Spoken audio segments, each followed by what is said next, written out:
दूसरों के घरों से इन 4 चीज़ों को बिल्कुल मत लाना, वरना बहुत पछताओगे, कंगाल हो जाओगे। जय श्री कृष्ण, राधे राधे दोस्तों, जय माता लक्ष्मी की। दोस्तों, आज हम आपको 4 ऐसी चीज़ों के बारे में बताने जा रहे हैं, जिन्हें दूसरों के घर से मांगकर अपने घर लाने पर भयंकर गरीबी आ सकती है। या वास्तुशास्त्र के अनुसार यदि हम इन चीजों को अपने घर लाकर रखते हैं तो माता लक्ष्मी रुष्ट हो जाती है और शनिदेव का प्रकोप हमारे ऊपर आ सकता है। इससे घर में दरिद्रता और आ सकती है और सुख शांति भंग हो सकती है। आर्थिक समस्याओं का सामना करना पड़ सकता है। इसलिए हमें वस्तुओं के महत्व और उनके प्रभाव को समझकर उचित निर्णय लेना चाहिए। तो चलिए आज की कथा को शुरू करते हैं।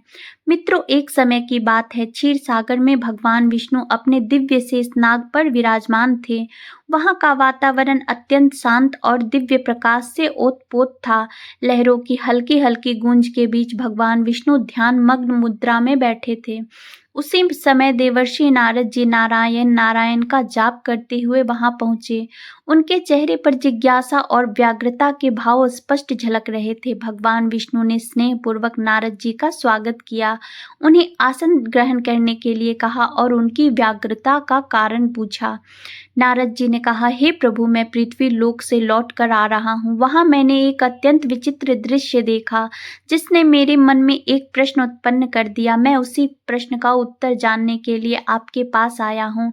भगवान विष्णु ने कहा, हे नारद, तुम्हारे मन में जो भी जिज्ञासा उत्पन्न हुई है उसे निसंकोच होकर पूछो। तुम्हारे प्रश्न का समाधान करना मेरा कर्तव्य है, जिससे समस्त मानव जाति को लाभ प्राप्त हो सके।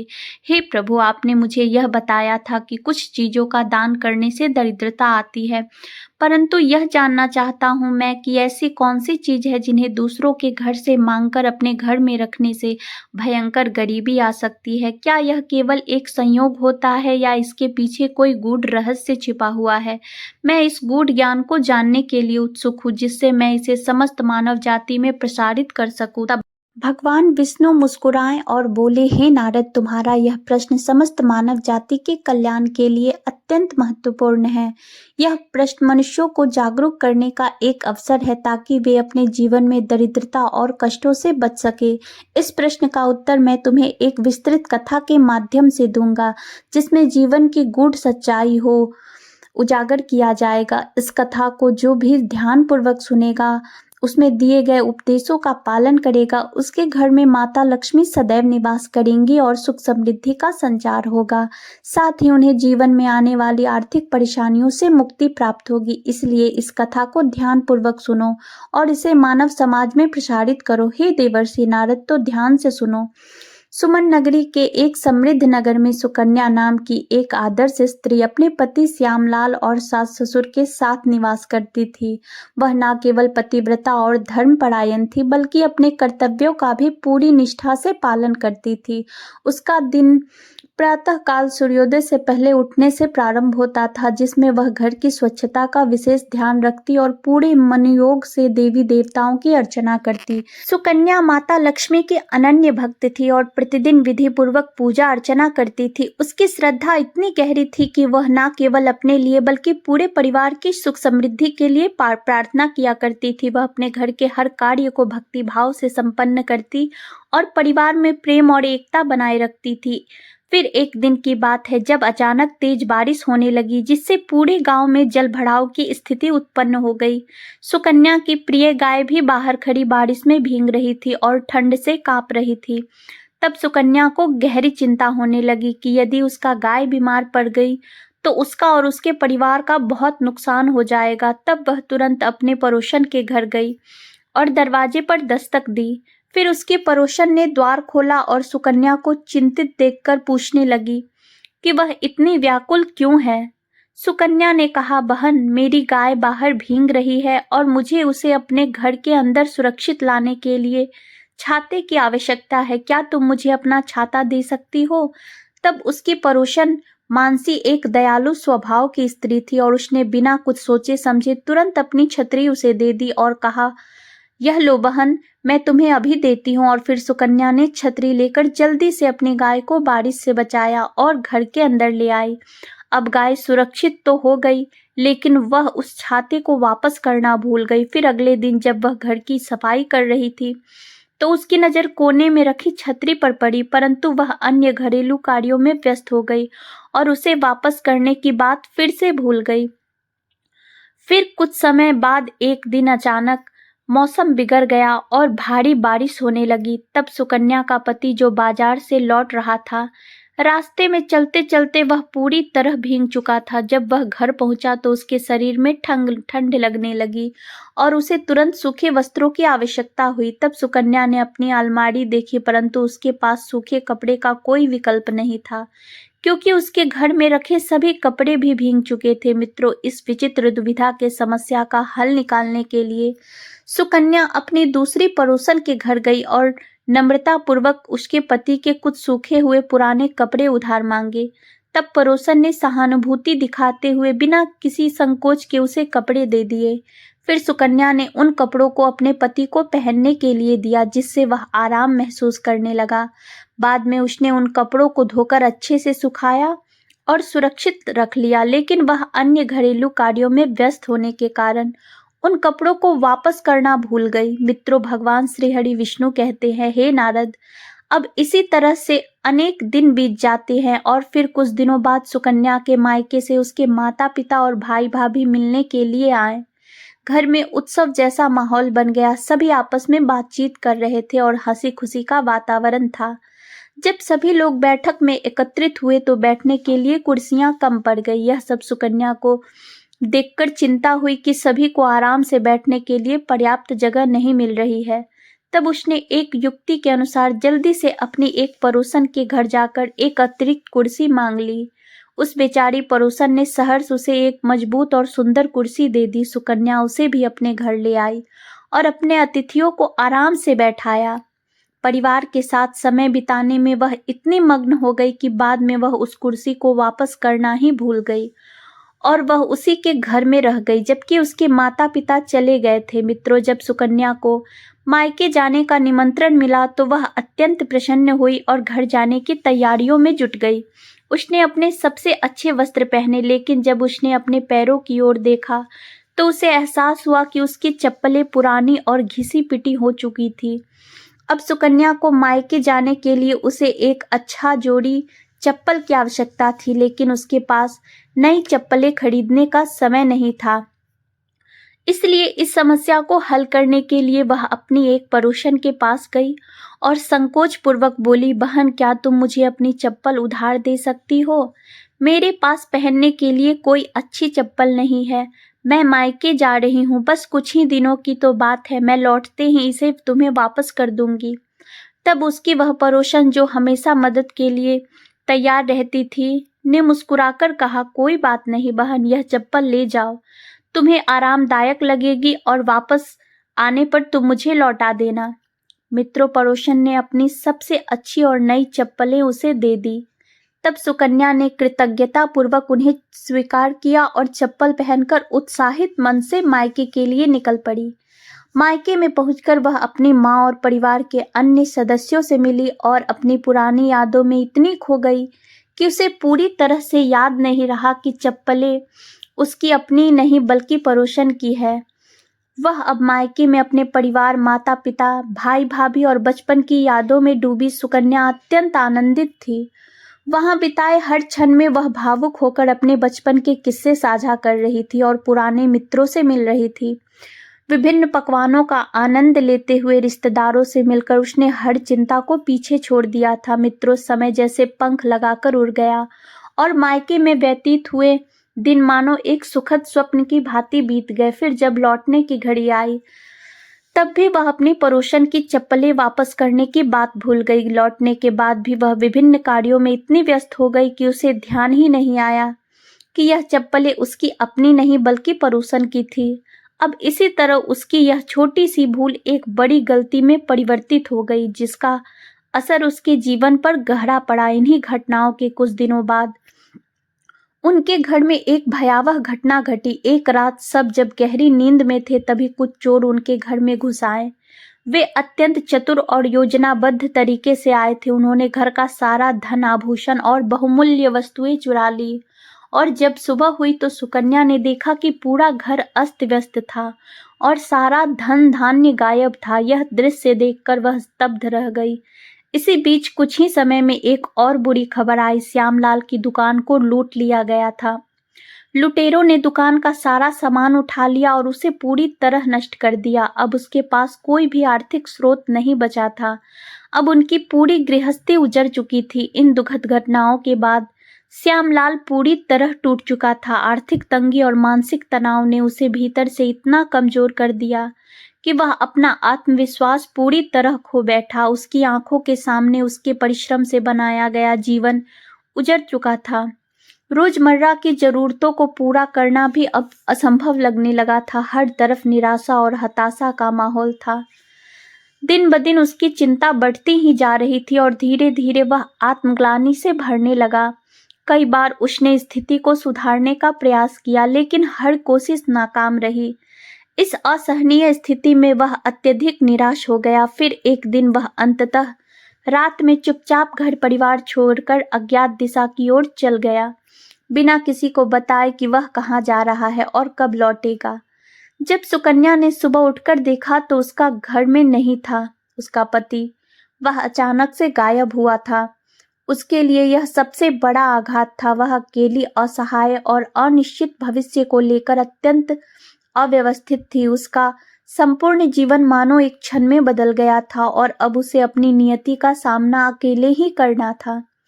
मित्रों, भगवान श्री हरि विष्णु कहते हैं, हे नारद, अत्यंत व्यथित और निराश होकर सुकन्या उसी गांव के बाहर वाली एक नदी किनारे पहुंची। अब उसकी आंखों में आंसू थे, मन में अपार दुख और निराशा भरी हुई थी। उसने जीवन के सारे संघर्षों को व्यर्थ मान लिया और उसे लगने लगा कि अब उसके पास कोई विकल्प नहीं बचा है, कोई आशा की किरण नहीं दिख रही है। वह धीरे धीरे नदी के ठंडे पानी के पास पहुंची और अपनी आंखें बंद कर ली। उसके मन में बस एक ही विचार था कि इस जीवन को समाप्त कर देना ही एकमात्र उपाय है। और मृत्यु को अपनाने से पहले उसने माता लक्ष्मी को ध्यान करते हुए पुकारा, हे माँ लक्ष्मी, मुझे क्षमा करिए अगर मुझसे कोई भूल हुई हो। तो इतना कहकर जैसे ही वह जल में कूदने के लिए तैयार हुई, अचानक एक दिव्य प्रकाश प्रकट हुआ। वातावरण में सुगंध फैल गई, मंद संगीत की ध्वनि गूंजने लगी और जल से देवी लक्ष्मी स्वयं प्रकट हुई। और माता लक्ष्मी ने अपने सौम्य स्वर में कहा, हे पुत्री, यह क्या कर रही हो? क्या तुम यह भी भूल गई कि जीवन अनमोल है और इसे ऐसे समाप्त करना उचित नहीं? तुमने अपने घर से मुझे ही स्वयं जाने पर मजबूर कर दिया था और अब तुम भी जीवन का त्याग करने चली हो। माता लक्ष्मी ने अपनी मधुर किंतु गंभीर आवाज में कहा, हे पुत्री, यह तुम क्या करने जा रही हो? क्या तुम यह भी नहीं समझ सकी कि जीवन अनमोल है और उसे यूं ही समाप्त करना उचित नहीं? तुमने अपने ही कर्मों के कारण मुझे अपने घर से जाने के लिए विवश कर दिया था और अब तुम ही अपने जीवन को समाप्त करने की भूल कर रही हो। मित्रों, तब सुकन्या ने अश्रुपूर्ण नेत्रों से माता लक्ष्मी की ओर देखते हुए करुणा भरी स्वर में कहा, हे माँ, मैंने ऐसा कौन सा पाप किया है कि आपने मेरा घर छोड़ दिया? क्या मेरी भक्ति में कोई कमी रह गई थी या मुझसे कोई ऐसा अपराध हो गया जिससे आपका आशीर्वाद मुझसे दूर हो गया? कृपया मुझ पर कृपा कर मेरे अपराध बताइए, जिससे मैं प्रायश्चित कर सकूं और पुनः आपके आशीर्वाद के अधिकारी बन सकूं। माता लक्ष्मी ने गंभीर और मधुर स्वर में उत्तर दिया, हे पुत्री, तुम्हारे घर में दरिद्रता और संकट का कारण तुम्हारी ही अनजान भूलें हैं। तुमने अपने घर में दूसरों की 4 वस्तुएं रख ली थी जो मेरे जाने का कारण बनी। यह 4 चीजें हैं। सबसे पहली है छाता। वास्तु शास्त्र के अनुसार दूसरों की छतरी मांगकर घर में रखना अत्यंत अशुभ माना जाता है। छतरी व्यक्ति की सुरक्षा और संरक्षण का प्रतीक होती है और यदि इसे किसी अन्य के घर से लाकर अपने घर में रखा जाए तो यह गृह स्वामी के भाग्य को प्रभावित कर सकती है। यह न केवल कुंडली के ग्रहों को असंतुलित कर सकती है बल्कि पारिवारिक सुख शांति को भी भंग कर सकती है। इसके अलावा ऐसी मान्यता है कि इससे घर में नकारात्मक ऊर्जा प्रवेश कर सकती है, जिससे आर्थिक समस्याएं बढ़ सकती है और दरिद्रता का वास हो सकता है। दूसरी चीज है जूते चप्पल। दूसरों के जूते चप्पल अपने घर में लाना वास्तुशास्त्र के अनुसार अत्यंत अशुभ माना जाता है। ऐसा कहा जाता है कि जूते चप्पल न केवल बाहरी धूल मिट्टी लाते हैं बल्कि उनके साथ नकारात्मक ऊर्जा और दुर्भाग्य भी घर में प्रवेश कर सकता है। यदि किसी अन्य व्यक्ति के जूते चप्पल घर में लंबे समय तक रखे जाते हैं तो यह घर के सदस्यों के बीच मतभेद, मानसिक अशांति और आर्थिक तंगी का कारण बन सकता है। यह भी माना जाता है कि इससे घर की सकारात्मक ऊर्जा बाधित होती है, जिससे कार्यों में बाधाएं उत्पन्न होती हैं और घर की सुख शांति भंग हो जाती है। इसलिए दूसरों के जूते चप्पल अपने घर में लाने से बचने चाहिए और यदि मजबूरी में ऐसा किया जाए तो उन्हें जल्द से जल्द लौटा देना चाहिए। तीसरा है दूसरों के घर के लकड़ी से बने कुर्सी मेज आदि। वास्तुशास्त्र के अनुसार पुराने या दूसरों के घर से लाए गए फर्नीचर को अपने घर में रखना कई बार अशुभ परिणाम दे सकता है। ऐसा माना जाता है कि फर्नीचर में उसकी पूर्व ऊर्जा संचित होती है, जो सकारात्मक भी हो सकती है, लेकिन कई बार यह नकारात्मक ऊर्जा को भी घर में प्रवेश करवा सकती है। यदि वह फर्नीचर पहले किसी संघर्ष, कलह या नकारात्मक परिस्थितियों के बीच रहा हो तो वह ऊर्जा घर में अशांति उत्पन्न कर सकती है। विशेष रूप से टूटा फूटा या जर्जर फर्नीचर घर में रखना आर्थिक हानि, मानसिक तनाव और पारिवारिक कलह का कारण बन सकता है। इसलिए यदि कोई पुराना फर्नीचर खरीदकर या उधार लाकर अपने घर में रखना चाहे तो उसे पहले गंगाजल या अन्य शुद्धिकरण विधियों द्वारा पवित्र करना चाहिए। इसके अतिरिक्त ऐसे फर्नीचर को घर में स्थापित करने से पहले वास्तुशास्त्र के अनुसार उसकी दिशा और स्थान का भी ध्यान रखना आवश्यक होता है, ताकि यह नकारात्मक प्रभाव ना डाले और घर में सुख शांति बनी रहे। चौथी महत्वपूर्ण चीज है कपड़े। दूसरों के पुराने कपड़े पहनने से उसकी संचित ऊर्जा हमारे जीवन में प्रभाव डाल सकती है। यह ऊर्जा सकारात्मक भी हो सकती है, लेकिन कई बार नकारात्मक प्रभाव भी डाल सकती है। पुराने कपड़ों में उनके पूर्व स्वामी की व्यक्तिगत ऊर्जा होती है, जो उनके विचार, परिस्थितियां और भावनात्मक स्थिति से प्रभावित होती है। यदि वे कपड़े किसी रोगी, दुखी या आर्थिक रूप से परेशान व्यक्ति द्वारा पहने गए थे तो उनमें संचित नकारात्मक ऊर्जा हमारे जीवन में भी प्रवेश कर सकती है। इससे न केवल दुर्भाग्य और दरिद्रता बढ़ सकती है, बल्कि मानसिक अशांति और स्वास्थ्य समस्याएं भी उत्पन्न हो सकती है। अतः दूसरों के पुराने कपड़े लेने से पहले यह सुनिश्चित करना आवश्यक है कि वे स्वच्छ और सकारात्मक ऊर्जा से युक्त हो। यदि संभव हो तो उन्हें गंगाजल या अन्य शुद्धिकरण विधियों से पवित्र किया जाए। यदि कोई भी इन 4 वस्तुओं को अपने घर में ले तो मैं वहां निवास नहीं कर सकती। इन वस्तुओं से उत्पन्न नकारात्मक ऊर्जा व्यक्ति के भाग्य और समृद्धि को बाधित कर सकती है, जिससे आर्थिक संकट और मानसिक अशांति जन्म लेती है। परंतु तुम मेरी सच्ची भक्त हो, इसलिए मैं तुम्हारी सहायता करने आई हूँ। तुम्हारी श्रद्धा और भक्ति ने मुझे यहाँ आने के लिए बाध्य कर दिया। अब तुम जाओ, इन वस्तुओं को उनके असली मालिक को लौटा दो, जिससे तुम्हारे घर में पुनः समृद्धि और सुख का संचार हो।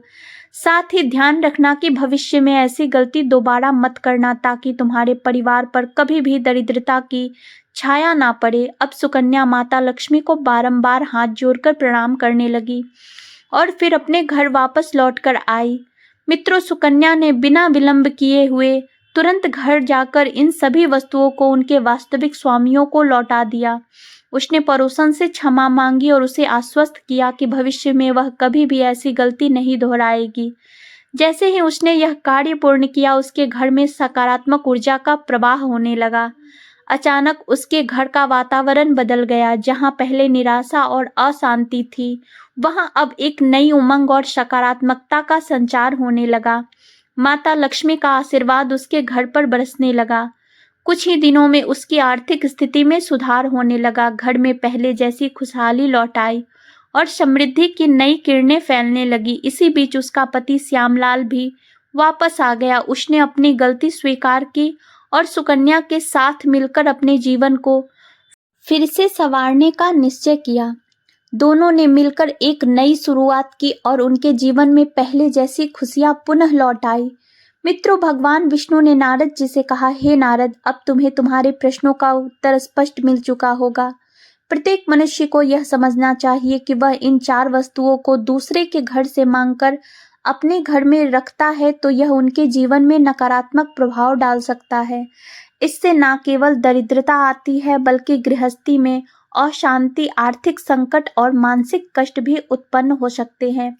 इसलिए प्रत्येक व्यक्ति को इन वस्तुओं को ग्रहण करने से बचना चाहिए और अपने घर में सदैव सकारात्मक ऊर्जा बनाए रखने का प्रयास करना चाहिए, तब देवर्षि नारद जी बोले, हे प्रभु, आपने अत्यंत महत्वपूर्ण ज्ञान दिया है। मैं इस कथा को समस्त मानव जाति में प्रचारित करूंगा। वीडियो अगर अच्छी लगी हो तो वीडियो को लाइक और चैनल को सब्सक्राइब जरूर करें। धन्यवाद।